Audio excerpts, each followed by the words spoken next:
For the long period of time, these mountains were undisturbed by the outside world. प्राचीन भारतीय साहित्य और पौराणिक कथाओं में इन एथनिक ग्रुप्स का प्रमाण मिलता है। ऐसी ही एक कम्युनिटी है किन्नौर, पौराणिक कथाओं का mystical Kinnar, the celestial singer. History important है बहुत मायनों में। Most importantly it develops better understanding about the world we are living in. इसी पे एक पहल करने की कोशिश कर रहा हूँ। नमस्कार।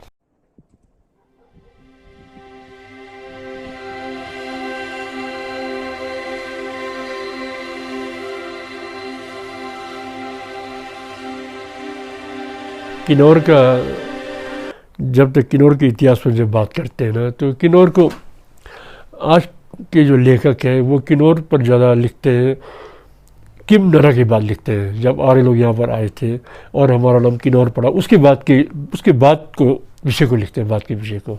वो हमको ज़्यादा ध्यान देना चाहिए। उससे पहले हमारे जो मूल प्रजाति थी, हमारे जो यहाँ के मूल निवासी थे, वो आर्य के आने से पहले थे यहाँ पर। तो उन्होंने कहा किम नरा कहा। किम नरा कहने का अर्थ ये हुआ कि हाँ, आप लोग भी इंसान हैं, आप लोग को क्या मनुष्य हैं, क्या नर हैं आप लोग भी। तो इसका अर्थ ये होता है कि उनके आने से पहले किन्नौर में हमारी प्रजाति थी। यहाँ पर हमारे लोग रहते थे, अच्छे रहते थे, ठीक से रहते थे। तभी तो हैरान हो गए वो। वेदों का अर्थ है ज्ञान। वेद ज्ञान का अथाह भंडार है। History, human problem, geography, astrology, science. Veda प्राचीनतम दस्तावेजों में से एक है। 5000 साल पहले इसका निर्माण हुआ। प्राचीन ऋषियों ने मंत्रों के गूढ़ अर्थ को जानकर इसे संकलित किया और संकलित रूप को ही वेद कहा जाता है। ऋग्वेद सबसे पुराना है। सबसे प्राचीनतम वेद Rigveda. It is really important to know few things about Vedas. The reason behind it is that in Rig Ved, many a times, hundred of times, a word Marute, Marudgana and Marud is mentioned. Later on in Puranic time, it is named as Kinnar, and how it become Kinnar, for that reason only we must have to concentrate and try to understand what the local deity or the Shu means. किन्नरा के बाद का और किन्नर से पहले का जो इतिहास है ना, उसको सोच देखने में सबसे बड़ा योगदान शू का रहा है। शू के कारण ही यहाँ का इतिहास जीवित है। हम जो किन्नौर के लोग हैं, हम जो तथागत अब जो किन्नौर को कहते हैं, हम जो होते हैं, हम तो सब स्वीकार करते हैं। चाहे आर्यन लोग आए उनको स्वीकार किए, फिर तिब्बत के लोग उनको स्वीकार किया। तो स्वीकार करते करते हमने उनकी संस्कृति को अपनाया, उनकी भाषा को अपनाया, मगर अपना जो था विशेष को हमने बचाए रखने में हमने कुछ प्रयास नहीं किया। जितने प्रयास हुए थे शू के कारण हुआ है। ये बहुत किन्नौर के इतिहास को जानने के लिए शू ही एक ऐसा तत्व है जो हमारे से जीवित प्रमाण है। और इस शू को हमने जाने अनजाने में देवता अनुवाद कर दिया। मुझे लगता नहीं कि ये किसी ने सोच समझ के किया होगा। जहाँ तक ख्याल है अनजाने में हुआ है, क्योंकि शू के नज़दीक का जो शब्द है वो देवता लगा हुआ, देवता कह दिया। मगर उसके बाद देवता अनुवाद हो गया, होने के बाद उसका जो अर्थ ग्रहण किया लोगों ने, वो गलत अर्थ ग्रहण किया है। देवता से लिया कि हिंदू देवी देवता। हमें हिंदू देवी देवता से शिकायत नहीं है, मगर शू का जो अपना अर्थ है वो कभी लुप्त ना हो जाए, ये हमको ये भय है। मेरा तो अपना व्यक्तिगत सिद्धांत, व्यक्तिगत मेरा राय ये है, व्यक्तिगत मेरी सोच ये है कि शू को शू रहने दिया जाए। किन्नौर की संस्कृति शू संस्कृति है। और राहुल जी ने बड़ा एक जगह बहुत कम लिखा है, ये लिखा है, उन्होंने ये कहा है कि किन्नौर पहले बहुत बड़ा था, नेपाल से लेकर उत्तरकाशी तक था। धराशू एक जगह है, धराशू है अभी, तो धराशू है, तो शू संस्कृति हुआ तक थी। तो अब सिमट के एक छोटा सा हो गया। तो किन्नौर की संस्कृति को शू संस्कृति बोलते हैं, तो देवता संस्कृति बोले तो अनुचित है ना ये, तो बोले शू संस्कृति। जब भी आप शू बोलेंगे तो आपकी बुद्धि, आपका सोच, जरूर आपका कलम और से लिखेगा वो ये क्या चीज़ है, नई चीज़ है। तो यहाँ की जैसे आपको मैं उदाहरण देता हूँ, एक बॉन्ड है। आज पूरा संसार बॉन्ड को जानता है, मगर बॉन्ड का अनुवाद तो नहीं किया ना, इंग्लिश में हुआ ना हिंदी में हुआ। इसी तरह से बॉन्ड तिब्बतियों का अपना प्राचीन धर्म था, उसका नाम है, धर्म का नाम है। जैसे बॉन्ड तिब्बतियों का प्राचीन धर्म का नाम है, उसी तरह से हमारे यहाँ पर किन्नौर की संस्कृति का जो प्राचीन मुख्य घटक जो है ना, वो शू है। यह बोलिए शू संस्कृति हमारे यहाँ है। तो अगर हमने शू को देवता अनुवाद कर दिया तो उसका अर्थ अलग भिन्न हो जाता है वो। मुझे आपत्ति तब नहीं रहेगी जब शू के अर्थ पे आप देवता उपयोग करेंगे। अब शू का अनुवाद किया किसी सज्जन ने, सोच लिया शू बड़ी देवता, अच्छा देवता अपने, हाँ वो है हिंदू देवी देवता है, तो ऐसा करेंगे तो यहाँ का अर्थ गौण हो जाएगा, लुप्त हो जाएगा, तो आप पूरे किन्नौर को नहीं पहचान पाएंगे। किन्नौर को पहचानने के लिए शू को शू रहने दिया जाना चाहिए। ये उदाहरण के लिए, उदाहरण बहुत सारे उदाहरण हमारे पास है, बहुत पुराने उदाहरण भी है, ऊपर उदाहरण को बोल लो, नए उदाहरण लो, बिल्कुल नए उदाहरण। नए उदाहरणों में ये देता हूँ आपको कि जैसे ठंगी है, रोबक शू है, रोबक शू, शू बड़ी हर गांव में आराध्य जो है वो शू है, और हमारे संस्कृत शू के चारों गुण। अब तो मैं ये कहता हूँ कि हमारी संस्कृति के अंदर शू और लवरंग है, दो केंद्र है हमारे, दो कटक है। तो शू लवरंग का तो हमें कोई आपत्ति नहीं है, लोग ठीक समझते हैं, लवरंग में बहुत धर्म समझते हैं, मगर शू को अनुवाद करें देवता, देवता अनुवाद करने से हुआ क्या, जाने अनजाने में, जाने में हो सकता है, अनजाने में हो सकता है, ये किसी के अपने क्या कहते हैं स्वार्थ भी हो सकता है किसी का, ये कह नहीं सकते, मगर ये सब पर्दे के पीछे की बात है, समझ नहीं है। किन्नौर में जो शू है उसको शू नहीं देंगे। जैसे ठंगी की बात करता हूँ, ठंगी रमुक शू है, रमुक शू को पता कब से बोला शुरू कर दिया, शंकर बोला शुरू कर दिया। अब शंकर के मंदिर में क्या हुआ, मंदिर बनने से कुछ शिकायत नहीं है, मगर शू का अर्थ तो गौण हो गया ना। अब शंकर का मंदिर बन गया तो शंकर के अर्थ के संदर्भ में शू को खोजेंगे, टटोलेंगे तो आपको अर्थ नहीं मिलेगा, और किन्नौर की संस्कृति को नहीं पहचान पाएंगे। तो मेरे कहने कहते हैं उसी तरह से फिर हमारे नजदीक का गाँव लिप्पा में जाओ, वह टंगटा शू है वो, अब टंगटा नारायण बना दिया उसको। रिब्बा में जाओ, कस शू है, कस राज बना दिया।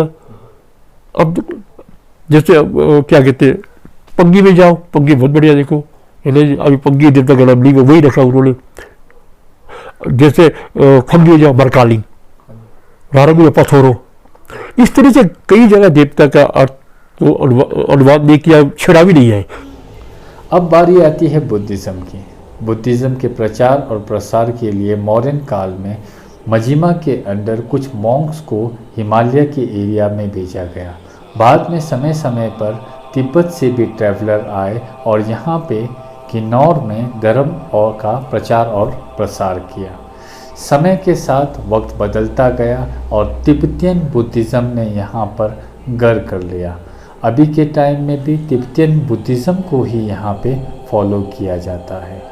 इसके बहुत सारे अवशेष यकीनी तौर पर यहाँ पे मिलते हैं। So, I am here at Kalpa. This is Hubu Lanka Monastery. It is believed that it was built by Rinchen Sangpo. The structure here you can see right now is a new structure. The earlier structure is destroyed. Rinchen Sangpo was a scholar who built around 108 stupas around the Himalayas, and this place was the one where one of the stupas or the monastery was here, the Bodh Mutt was here, but it is no more here. But the structure, the new structure, stand here. The first monastery he built is believed to be in Tabo, the Tabo monastery. In Kinnauр, there are few other places where you can see the preserved monastery. One of them is in Ropa. धर्म, बौद्ध धर्म, जहाँ तक बौद्ध धर्म का आने का जो है प्रश्न है, वो अब बुद्ध वचन में देखो, बुद्ध वचन भगवान ने उपदेश दिया, घृतवत पर्वत में उपदेश दिया। घृतवत पर्वत में उपदेश देते समय वहाँ पर जो है तो उनके उपदेश सुनने वालों की मंडली में किन्नौर के राजा भी थे, किन्नर राजा बोल के लिखा है। तो हमारे राजा भी सुनने को गए थे, तो 2,500 साल पहले से हमारे जो सब्बर के बौद्ध धर्म से हो चुका था वो। उसके बाद फिर 300-400 साल बाद आओ अशोक के काल में, अशोक ने फिर हमारे यहाँ दूध बेचा, हिमालय में दूध भेजा, क्या कहते हैं बौद्ध धर्म के प्रचार के लिए। उत्तरकाशी से आए थे वो, किश भिक्षु आए थे और उन्होंने बौद्ध धर्म को हिमाचल में बौद्ध धर्म को उन्होंने वो किया, प्रचार प्रसार किया। तो उस सबको अभी हमारे पास कोई ऐतिहासिक प्रमाण तो नहीं है हमारे पास, ग्रंथों में हम देख सकते हैं।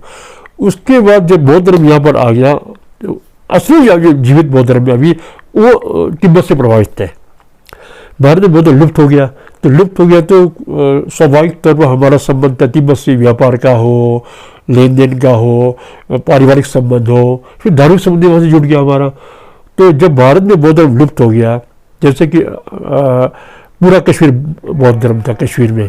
और वहाँ पर जो तो रतन बंदर अध्ययन करने के लिए गए थे। रतन बंदर जिनको क्या कहते हैं हम लोग तिब्बती बोटी भाषा में जो रिजजंगबो कहते हैं, रिजजंगबो। जब वो अध्ययन करके आए तो इसी क्षेत्र में उन्होंने 108 मंदिर बनाया था।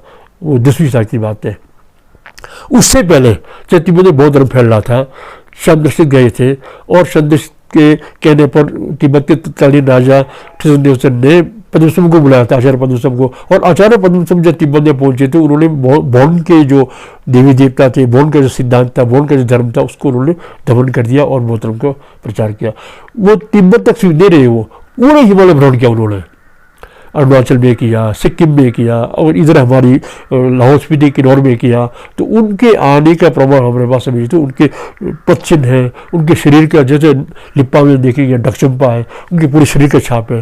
नेसन में है, मोरंग में है, सुंदम में है, क्या कहते नाको में है। तो इसी तरह से फिर क्या कहते हैं अरुणाचल में भी है, सिक्किम में भी है। तो व्यापक उन्होंने भ्रमण किया। तो इससे प्रमाणित होता है कि पद्मसम के समय भी बौद्ध धर्म का प्रभाव हुआ। उसके बाद 10वीं शताब्दी में रतन बंदर के समय हुआ। इस तरह से हमारे जो बौद्ध धर्म का संबंध है तिब्बत से हुआ। और आज हम जो बुद्धिस्ट हैं, बौद्ध जो लोग हैं किन्नौर में, वो बौद्ध धर्म में, तिब्बती बौद्ध धर्म के प्रभाव वाले हम में। ये जानकर बहुत अच्छा लगता है कि ऐसे रिच कल्चरल हेरिटेज का हम हिस्सा हैं। Please make sure to subscribe the channel. Please do comment, like it and share as much as possible। आपके कमेंट्स, आपका सब्सक्रिप्शन ये हमेशा प्रोत्साहित करता है। धन्यवाद।